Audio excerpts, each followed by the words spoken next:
यही कहे और ये बड़े भाई हमारे सचिन पाल जी बीबियापुर से आपके द्वारा सचिन पाल भाई हमारे 50 रुपए का सम्मान बहुत बहुत धन्यवाद। लाइकी कहे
हो जाए। वैसे अपने उत्तर प्रदेश के प्रयागराज जिला और बिहार के गया जिला में ढेर अंतर नहीं बा गुरुजी। जियते तरनतार पावे के होखे तो प्रयागराज चल जाए, अब मरे के बाद पुरखन के तरनतार दे को हो तो गया जिला चल जाए। लेकिन अब तो लगा बा गुरुजी कि यहाँ जियते मरते कुल तरनतारी प्रयागराज में हो जाए। हाँ जल 3 घंटा वाली नशा जे करे चढ़ी रही 3 घंटा में स्नान करे नहीं तो अमर नहीं हो पौआ तो अमर के चक्कर में बेचारे स्वर्गवास हो जात घूम के। और ये सम्मानित गार्जियन जी बहुत सरनपुर के ऐतिहासिक सजमी से आप दिनेश कुमार यादव जी आप गार्जियन जी के द्वारा 51 रुपया बहुत बहुत धन्यवाद आशीर्वाद के चाह रहे हैं। एक ऐसा जरूरी नहीं है।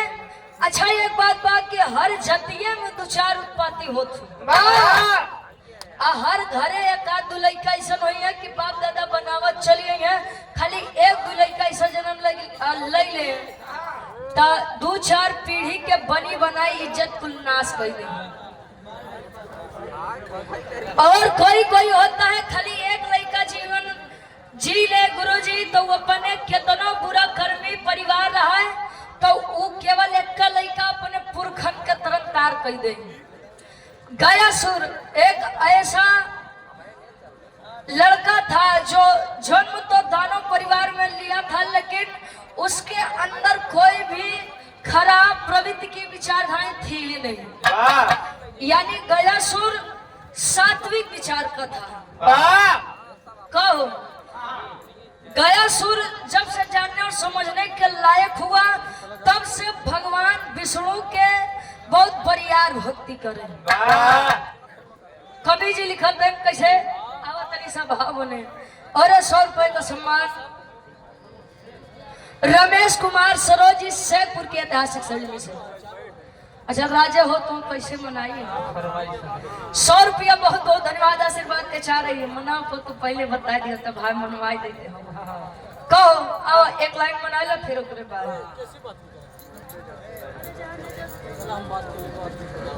आओ बोले राजा हो तो कैसे मनाइए।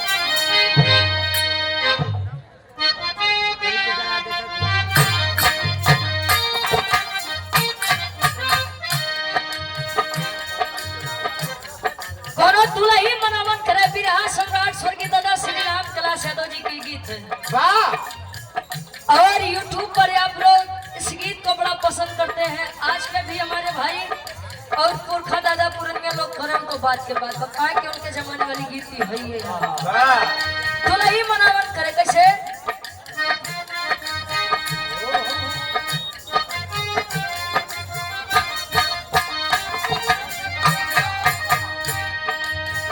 राजा हो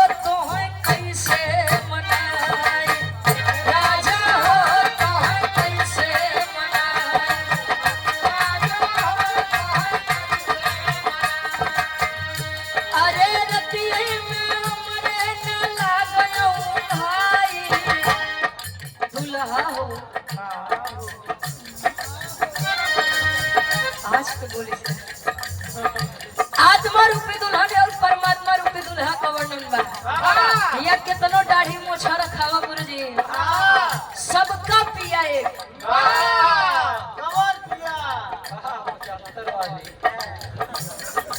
हम लोग के दिमाग में हमेशा एक रात का पड़ता है। कितने आदमी है कि जले जतरा नहीं बनेंगे तले वो अपन काम में नहीं करत भाई का करबा, लेकिन वो पिया नहीं, पिया का मतलब परमेश्वर परम पिता। जने दिन दुल्हाई और दुल्हा के मिलन होई तो कौनो दुल्हा दुल्ही काम में नहीं। दुल्ही कहे कैसे, अरे रत्ती अरे रति हमरे न लागयो दुल्हा हो तो कैसे मनाई, दुल्हा हो तो कैसे मनाई। अरे रतिया में हमरे न लागयो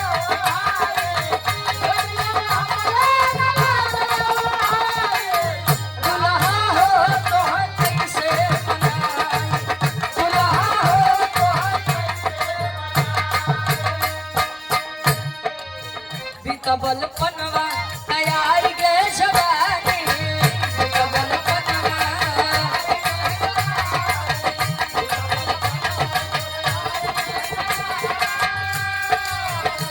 अरे रही रही के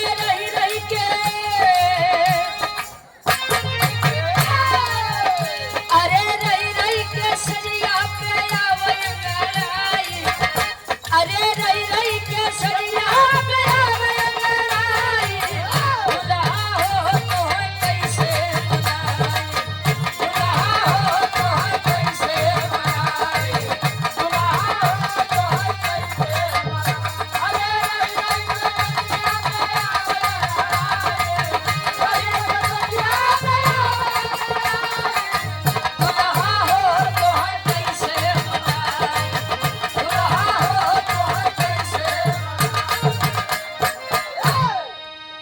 भैया के फरमाइश रही। अब गीत पे जरा विचार करिएगा आप लोग। गया सुर सात्विक विचार का कहा जाता है life is the lover of the death. जिंदगी जो होती है वो मौत की प्रेमिका होती है। कितनी भी जिंदगी जी लीजिए आप लोग, कितना भी कमा लीजिए, लेकिन जिंदगी को मिलना एक ही से है और वह होती है मौत। इंसान केवल आखिरी में राख हो जाता है और इंसान की आखिरी मंजिल होती है राख होना, लेकिन फिर भी जीते जिंदगी हर एक इंसान से जलता रहता है। केवल जर जर के बेचारे यहाँ पर हमेशा खून घटा होते हैं। कितने आदमी कहिए तक के देख ले सारे के तो जान लो हमार खून तो ऐसे कुल घट जाता, पता नहीं कहीं घट जाता हो।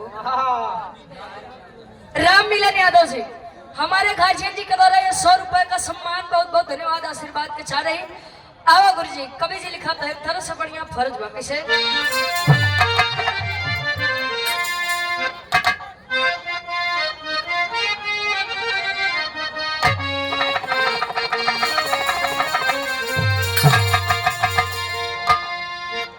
अरे गाय सुर ललनवा के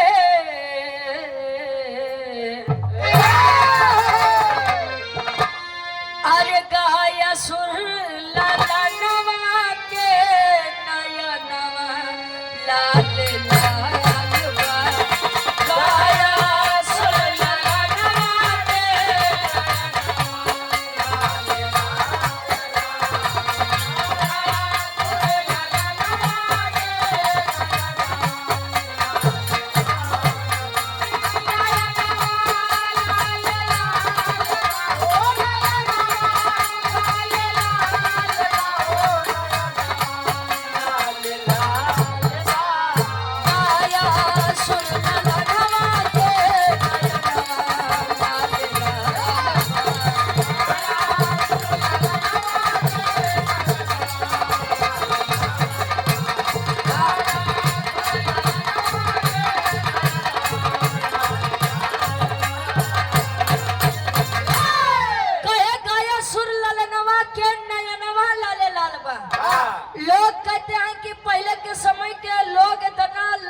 तपस्या करें और 10,000 बरिस 20,000 बरिस तो लोग केवल तपस्या में बिताए दे। ता सतयुग, त्रेता, द्वापर, कलयुग सभी की आयु एक निर्धारित है। कहो आप पुरानिया काका दादा लोग कहा थे कि रहा बेटा जब कलयुग का अंत नियर आई तब भाटा लगी से तोराई, तब भाटा लगी से तोराई। आजकल के आदमी केवल लड़का के देखलक, जुजमिने लड़का है जे बाढ़ जा नहीं तो गुरुजी 4 इंच 5 फीट 6 फीट के रहू जाते हैं। अब यार लोग बतावत है कि चलो कलयुग का अंत नियर आई ता लड़कन के लंबाई ज्यादा से ज्यादा 3 इंच या 5 इंच रही। कहो जहाँ भाटा लगी से तोराए तो आप लोग खुद समझा कि लड़का कितना बरियार हुई है। तो वो लोग सोची है कि यार का सही सही कलयुग में आदमी 5 फीट 6 फीट के होते रहे ना, लोग सही सही अपने हाथ का 3.5 हाथ होते रहे ना। सोचे वाली बात है का गुरुजी। अच्छा यार तपस्या किया है गयासुर, वासुदेव जी यानी विष्णु जी, विष्णु जी प्रकट हुए। उन्होंने कहा कि गयासुर मैं आपकी तपस्या से प्रसन्न हूँ, बोलिए क्या चाहिए आपको। कहे कि ए महाराज जौन मांगो तुम देबा। कहे कि हाथ दूंगा, कहे ऐसे नहीं पहले तिरवाचा बांधिए। देंगे कहे हाथ दूंगा, कहे देंगे कहे हाथ दूंगा, कहे एक बार फिर से जो मांगूंगा वो देंगे कहे हाथ दूंगा। कहे तो सुनिए मेरा वर आपसे क्या है। अंतरा के पहले अंताल में कवि जी लिखा कैसे।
घोर वर एक पाया हो, हाथ रखूं या जिसको छू लूं जाए स्वर्ग स्थानवा हो नयनवा लाले लाल। बोला है गयासुर के स्वामी, लोग कहते हैं कि मुझे मरने के बाद स्वर्ग प्राप्त हो। कहे तब कहे कुछ अच्छा काम कर जाते हैं, कुछ खराब काम कर जाते हैं। वैसे गुरुजी या दुनिया में नाम केवल दुइये आदमी के भाव है, या तो जे बड़ा बढ़िया काम करे या तो जे बड़ा खराब काम करे। बीच वाले के गिनती कौन आई भाई के जान ले। बीच वाले वैसे बगैर काम के बहरहाल बीच में तुम आवत है। अच्छा यार गयासुर कहे कि लोग मोक्ष की तलाश में टहलते रहते हैं, स्वर्ग की तलाश में टहलते रहते हैं। मैं चाहता हूं कि ये स्वामी जो भी मुझको छू ले या जिसको मैं छू लूं, स्वर्ग नरक के झमेले नहीं रहे, उसके तरनतार हो जाए, वो केवल स्वर्ग लोग चल जाओ। विष्णु जी कहे रे साला तो फंसा दिया बातें में। कहे कि अब तिरवाचा भी बांध दिया हूँ। पहले के लोगन के ये बात रहे कि रघुकुल रीति सदा चली आई, लेकिन प्राण जाई प्रवचन न जाई। वो बात खातिर मर मिट जा लेकिन बात ना ही कटे। वाह और 100 रुपए का सम्मान रत्तूपुर से आप बड़े भाई अंकुश यादव जी के द्वारा 100 रुपए का सम्मान, बहुत बहुत धन्यवाद। आशीर्वाद के चारे कि हम बच्चे अपनी कला में कामयाब रहे।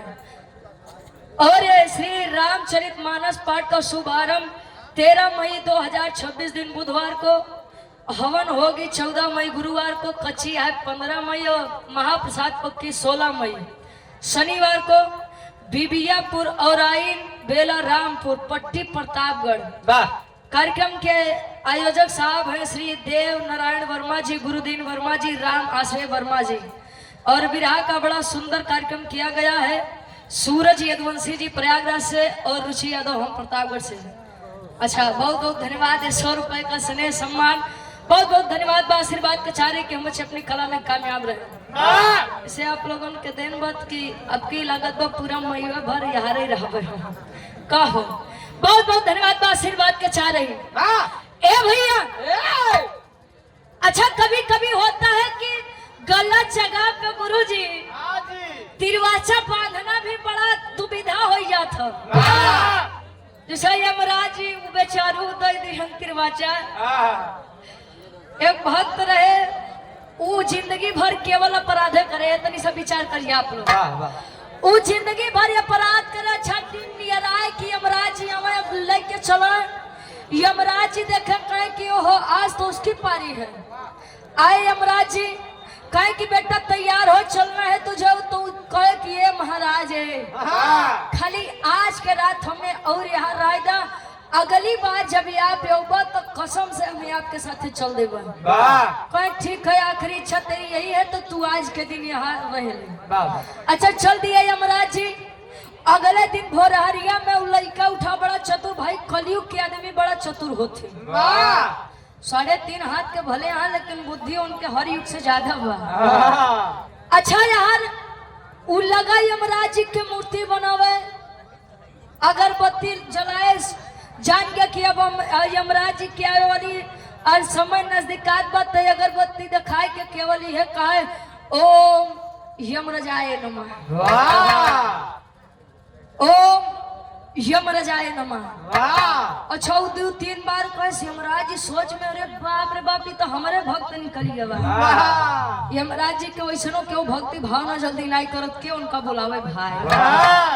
भैंसा चढ़े आए, कहे कि ओ हो बेटा तुम मेरे बहुत बड़े भक्त लगते हो। कहे का बताइए, जीवन में हम एक जने तो पूजे, आपको पूजा मैंने और आप पे हमका मारे बोले चली आया। कहे तो ठीक है, कुछ मांग ले बेटा। कहे 3 वरदान मांगूंगा, दोगे? कहे हाँ दूंगा। यमराज जी भैंसा पे बैठा, कहे क्या चाहिए बोलो? कहे ऐसे ना, पहले तिरवाचा बांधा। कहे ठीक, तिरवाचा बंधा लिया। कहे कि बोलो पहला वरदान? कहे महाराज जिस भैंसे पर आप बैठे हैं एक जवन सिंह ऐसा नहीं बा, पहला बार हमका ऐसे नहीं देता कि एक दोनों सिंह ऐसे खड़ी हो जाए। कहे देखो कितना बढ़िया है बेचारा। कहो गुरु जी, कहे यानी ऐसे होके एकदम जुट जाए, सीधा होके जुट जाए। कहे कि देखा कितना बढ़िया है, कितना सज्जन है, वरदान भी मांग रहा है तो मेरे लिए और मेरे वाहन के लिए मांग रहा है। कहे मस्त वैसा ही होगा। अब भैंसा के गुरु जी सिंह एकदम चपक के सीधे। कहे दूसरा मांगी, कहे बेटा जल्दी मांग। कहे दूसरा बारी बात कि जौन सिंह आई खड़ी बा तू आई के ही पे बैठ जा। अब यमराज में साले फंसा दिया। अच्छा, वो बेचारा लखक भाई कि ऐसा नहीं तिरवाचा दिहे हा। यमराज जी हम आपका बड़ा बरियार भक्त है, तू बैठा। अच्छा, यमराज जी बेचारू चल दी, हम बैठा। कहे बेटा तीसरा जल्दी मांग ले, नहीं तो जाने बड़ी दिक्कत हो जाएगी। तो लगे मने मन हो सक भाई आवा तू हमें मारे बदे आए रे। भाई तीसरा मांग ले। बेटा जल्दी मांग, बड़ी तकलीफ होत बा। कहे मांगी? कहे हाँ मांगा। कहे कि जैसे भैंसा के पहले सिंह रही, हम चाहते कि फिर से वैसे हो जाए। यमराज जी बेचारू कहे सारे तैयारे रहो, हम चले अपन दूसरी जगह देखब खाता देखी खुली कि नहीं खुली। वाह यहाँ से कभी कभी होता है कि गलत जगह पे तिरवाचा बांधना भी बड़ा खराब हो जाता है। वाह गीता में भी लिखा गया है कहीं कहीं मारे वीर तो कहीं कहीं भागे वीर के जान रहा है। अच्छा यार विष्णु जी भी फंस गए कहे कि अगर हमें के ई वरदान दिए दे हो गुरु जी तब खुली आदमी तो बेचारे स्वर्ग चले जाएंगे तो नरक में के जाई। कहे मस्त वैसा ही होगा चल दिए जे भी कोनो पाप करे आए के केवल गया स्वर्ग छू दे भैया बढ़िया काम स्वर्ग लोग जाइए बढ़िया काम स्वर्ग लोग जाइए। अब यार स्वर्ग नरक के जब बैलेंस बिगड़ेगा गुरु जी कहे चोरों मरे डकैतों मरे पापी मरे बलात्कारी मरे सर्व स्वर्ग ही जाते हैं। स्वर्गीय फलाना स्वर्गीय ढमाका तले नरक में के जाई तब देवतन के बड़ी चिंता सताई। चिंता सताओ कैसे अंतरा के दूसरे अंताल में कभी जी लिखत है। और आप सम्मानित गार्जियन जी श्री राधे श्याम शर्मा जी सब छात्र आप गार्जियन जी के द्वारा 101 रुपए का सम्मान बहुत बहुत धन्यवाद आशीर्वाद के चारे कि मुझे अपनी कला में कामयाब रहे। अंतरा के दूसरे अंताल में कवि जी लिखेगा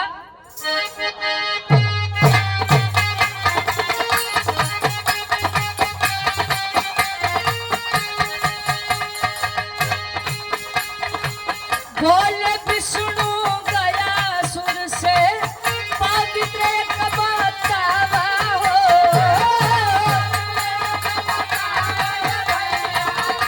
स्थल एक बतावा हो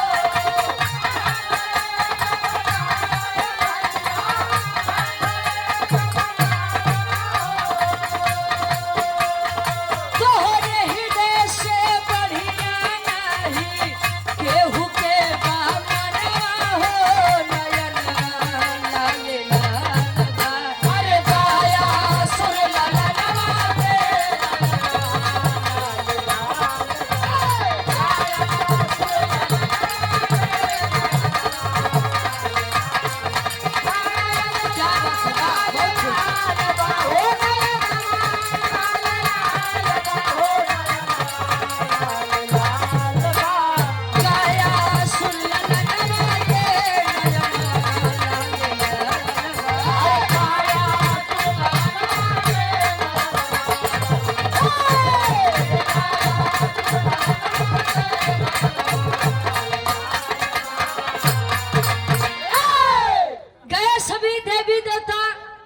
भगवान विष्णु जी के पास कहे स्वामी ये कैसा वरी आपने दे दिया है गयासुर को। चोरों भी मरद बा डकैतों मरद बा पापी मरद बा बलात्कारी मरद बा सबके केवल एक के स्थान हो स्वर्ग लोग त नरक लोग के जाइए। कहानी केवल समझिएगा आखिरी में एक छोटा सा प्रमाण हम आपको देंगे। अच्छा कहे तब कहे कि गयासुर का मरना बहुत जरूरी है। कहे अब वरदान यहाँ पर दी है रहा आराध्य वो आपको मानता है इसीलिए आपको ही जाना है और आपको ही अपने अनुसार बातें करनी है। पहुंचे हैं विष्णु जी गयासुर से कहे बेटा गया कहे हाँ स्वामी बोलिए कहे कि बेटवा बड़ा चानी काटत है। कहे तब कहे कि जो भी गलत कार्य कर रहा है बेटा वो भी स्वर्गलोक जा रहा है जो अच्छा कार्य कर रहा है वो भी स्वर्गलोक जा रहा है। कहे तब कहे कि देखिए मुझे इस मृत्युलोक की शांति के लिए एक यज्ञ कराना है। कहे तब उन्होंने कहा कि मुझे एक तीर्थ स्थल पवित्र स्थल चाहिए। कहे तो कहे कि अगर आज के डेट में देखा जाए तो आपसे बड़ा पाक पवित्र स्थान देह हो किसी की है नहीं है।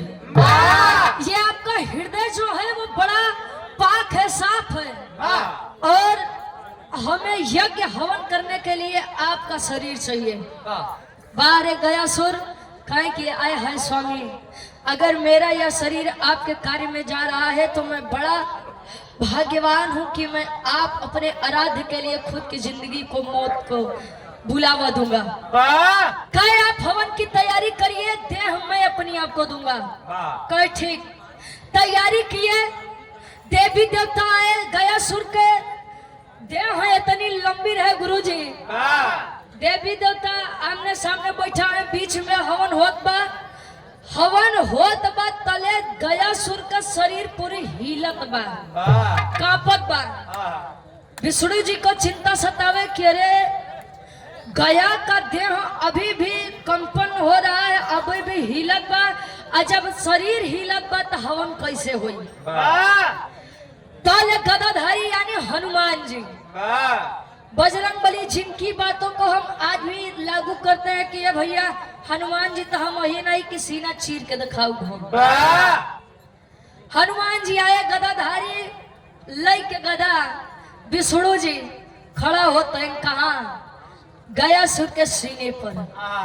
और जब गयासुर के सीने पर खड़े हुए, शरीर कंपनी बंद हुई, हिलना बंद हुआ, तले हवन होत बा, अजले हवन होत बा तो गयासुर एक बात कहे, का कहे?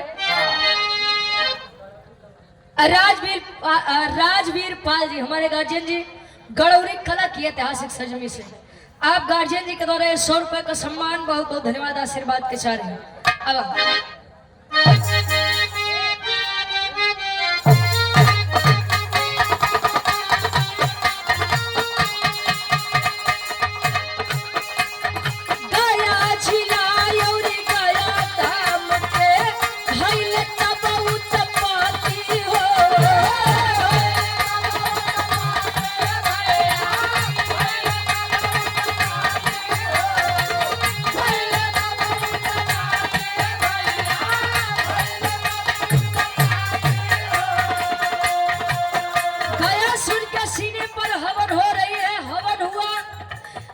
भगवान विष्णु गयासुर के पास जाकर के बोले कि विष्णु गया, अरे पगले तू चाहता तो मुझसे गद्दारी कर जाता, चाहता तो तू अपनी शरीर मुझको ना देता, आखिर तूने ऐसा क्यों किया?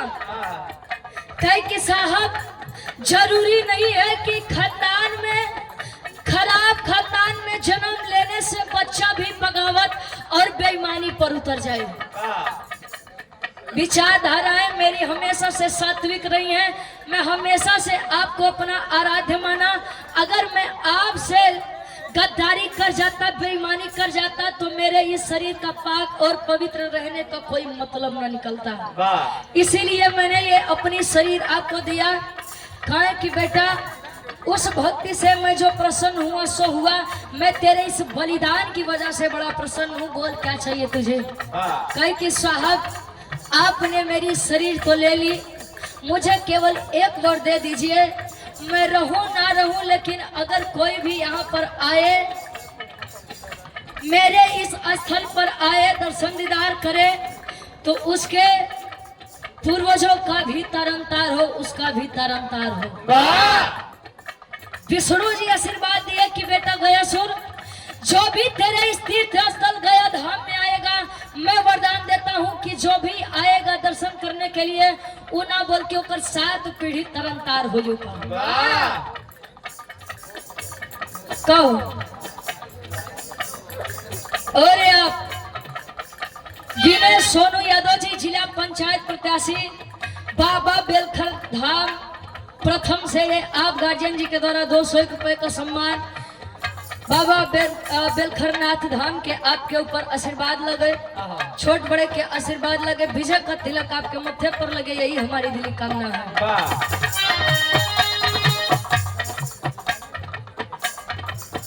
चले जाइए बिहार के धरती पर,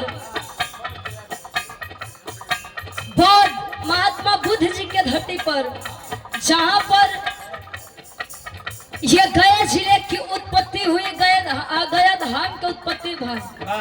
लोग आज भी बताते हैं गुरुजी कि आज भी जब लोग आते हैं तो यहाँ लोगों का जमा हो जाता है। साहब जवान पुरानिया कई के गए, कल हमारे प्रोग्राम रहे सुल्तानपुर में, एक गांव के नाम रहे भक्तिन के पुरवा। पुरानिया काका दादा ऐसे ऐसा नाम गांव बसाई के चली गए भाई। बीबीपुर, दुलहीपुर,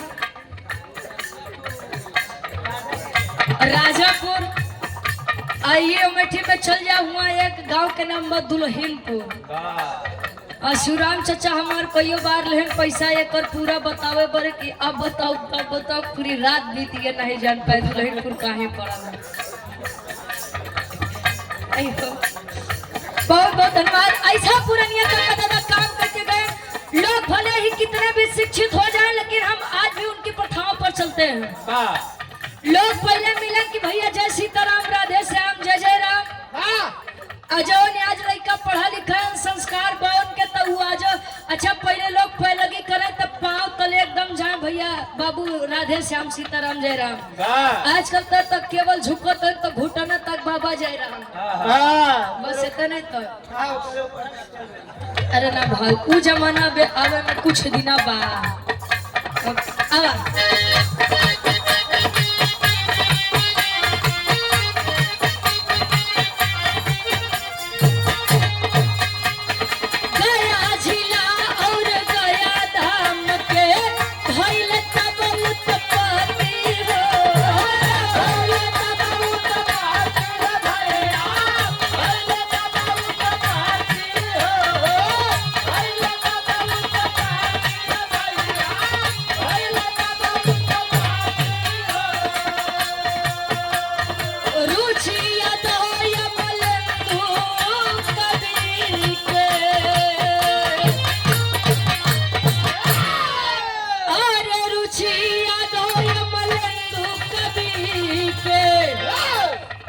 सुंदर बाटे रचनवा हो नयनवा लाल लाल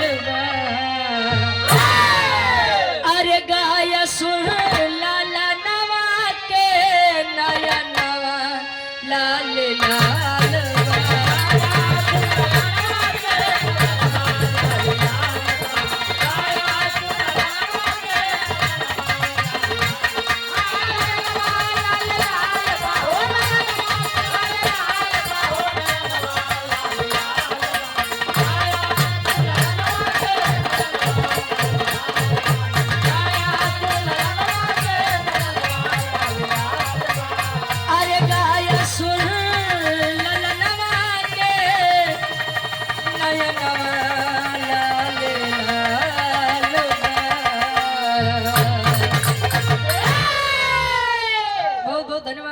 शरण वाले भैया ले जाए बाहर। और आप सम्मानित गार्जियन जी